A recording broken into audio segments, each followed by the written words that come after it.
Tormenta de fuego sobre el Han, crónica del marzo que se volvió ceniza. En marzo de 2025, mientras los cerezos prometían la primera pincelada rosada del año, la península coreana fue sacudida por un rugido ígneo imposible de ignorar. Más de 20 focos ardieron de forma simultánea el día 21.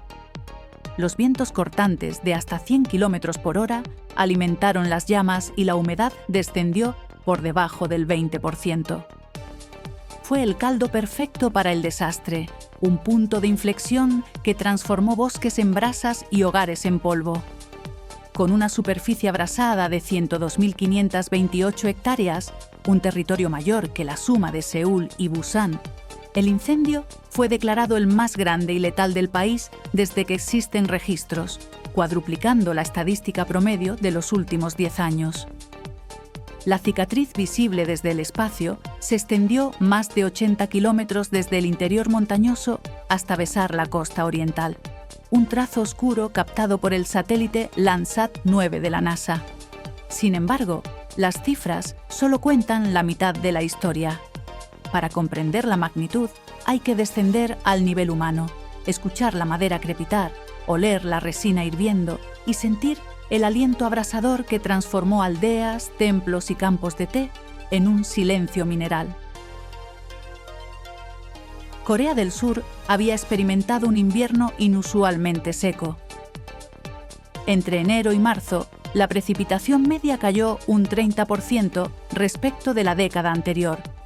La organización World Weather Attribution afirmó que el 30% calentamiento global duplicó la probabilidad de una sequía de estas características y aumentó en un 15% la intensidad térmica de la ola de calor. El 20 de marzo, cuando la mayoría dormía, chispas de una quema ritual en Wiseong saltaron sobre hojarasca seca. El fuego reptó por las laderas, retroalimentado por ráfagas que cambiaban de dirección como un dragón ebrio. En pocas horas atravesó 70 kilómetros, devoró bosques de pino rojo y alcanzó el templo Gunsa, joya del siglo VII. Las campanas de bronce se rajaron y 22 de los 30 edificios fueron consumidos, incluidas 2 estructuras declaradas Tesoro Nacional. Al amanecer del 22, el gobierno elevó la alerta al nivel severo. Se desplegaron 1.600 efectivos, 35 helicópteros y más de 240 aeronaves de apoyo. Pese al esfuerzo, la contención apenas alcanzó el 35% en los primeros 3 días. 12 provincias fueron declaradas zonas de desastre y se suspendieron maniobras militares, permisos forestales y rutas ferroviarias. La situación empeoró el 25 de marzo. Un helicóptero Sikorsky S-76 con 30 años de servicio se estrelló y horas más tarde otro aparato caería en Daegu.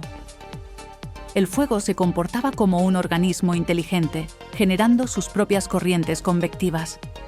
La contaminación atmosférica alcanzó 557 microgramos de PM2.5 en Andong, 7 veces el umbral de extremadamente pobre. ¿Cómo respirar cuando hasta el aire parece un puñado de agujas? El frente principal, bautizado por los habitantes como la lengua de fuego, avanzó a un promedio de 3 km por hora, multiplicando su perímetro cada 6 horas. Al tercer día, ya había destruido 4.015 viviendas, 1.900 instalaciones agrícolas y 7 templos adicionales, con daños que alcanzaron 2 billones de wones, equivalentes a 1.350 millones de dólares. Narración humana. Kim Min-seo, agricultora de 62 años, relató cómo las brasas saltaron la autopista y prendieron su invernadero en menos de 120 segundos.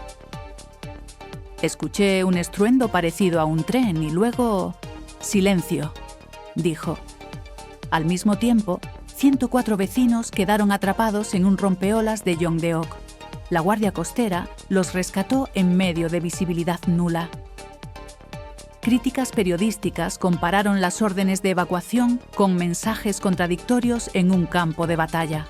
Las autoridades admitieron retrasos.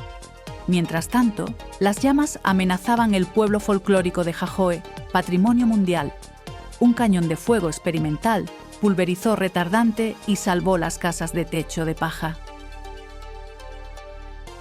Para dimensionar el desastre conviene el contraste. El incendio de Uljin Samcheok de 2022 quemó 20.923 hectáreas, amenazó una planta nuclear y exigió ayuda militar, pero no cobró víctimas mortales directas.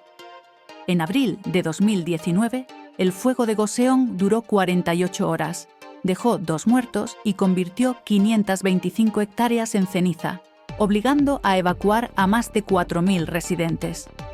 Y en la escala global, la temporada australiana 2019 a 2020, la Black Summer arrasó 24,3 millones de hectáreas, mató a 34 personas directamente y a 445 por humo. 3 cifras: 24.300.000, 102.528, 525, magnitudes distintas, pero un mismo latido climático. ¿Qué nos dicen? Que la península sufrió un evento intermedio en área, pero desproporcionado en víctimas debido a la densidad rural y a la topografía que canaliza las llamas como un fuelle geológico. Ecológicamente, el Instituto Nacional de Ciencias Forestales advierte que la recuperación estructural tomará más de 30 años y la estabilización del ecosistema podría requerir un siglo. 30 sitios históricos sufrieron daños. El pino milenario de Jadong quedó reducido a carbón y el Buda sedente de Mangyang perdió su rostro. La economía local, sustentada en agroturismo, calcula un déficit de $120 millones para la temporada alta. Sin embargo, la solidaridad floreció. Conglomerados como Hyundai, SK y LG donaron 2.000 millones de wones cada uno. Artistas del K-pop aportaron cifras de hasta 1.000 millones. Y en 2 semanas se recaudaron 112.000 millones de wones. Meteorólogos advierten que, si el planeta se calienta otro grado, 3, eventos similares podrían duplicar su frecuencia antes de 2100. El terror se manifestaba no solo en las lenguas de fuego, sino en el tiempo. Cada minuto, el frente avanzaba lo suficiente para envolver un campo de fútbol, liberando millones de toneladas de CO2, equivalente a las emisiones anuales de 150.000 automóviles. Drones térmicos detectaron chispas hasta 20 kilómetros de distancia, fenómeno de salto de corona. El fuego fabrica su propia meteorología y convierte la extinción en un ajedrez tridimensional. La noche del 24, 40 bomberos quedaron acorralados en el cañón de Yuangshan. La temperatura radiativa superó los 1000 grados y el oxígeno cayó tan rápido que el comandante ordenó cubrirse con mantas ignífugas y rezar. Solo una ráfaga caprichosa les salvó. Historias como la de Park Soo-jin, maestra de primaria, ilustran la resiliencia. Condujo 3 horas bajo lluvia de pavesas para evacuar a 7 alumnos con necesidades especiales. Perdió su coche, salvó sus vidas. Infraestructuras críticas tambalearon. La línea eléctrica Andong-Ulsan se desconectó. El hospital provincial trasladó a 24 pacientes a un búnker subterráneo y la planta petroquímica de Ulsan estuvo a un soplo de la tragedia. Más allá de las fronteras, un cielo naranja sobre Busan se volvió viral con el mensaje: "No es un incendio, es el futuro tocando la puerta". Científicos del Centro de Ciencias Climáticas de Pusa recordaron que la temperatura del mar de Japón estaba 2 grados por encima de la media, reforzando sistemas de alta presión y prolongando la sequía. En la UNESCO se discute escanear templos con láser antes de que desaparezcan. En total, 37.829 personas durmieron al menos una noche fuera de casa. 18.000 eran mayores de 60. La pregunta es cómo proteger al futuro cuando el presente arde. Conclusión. Circular.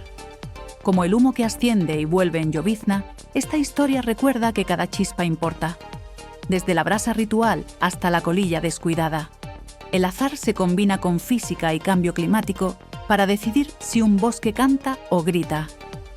3 números: Vidas, hectáreas, años de recuperación dibujan una ecuación moral cuya incógnita es nuestra voluntad. ¿Despertaremos antes del próximo crujido o seguiremos midiendo catástrofes por superficie y no por conciencia?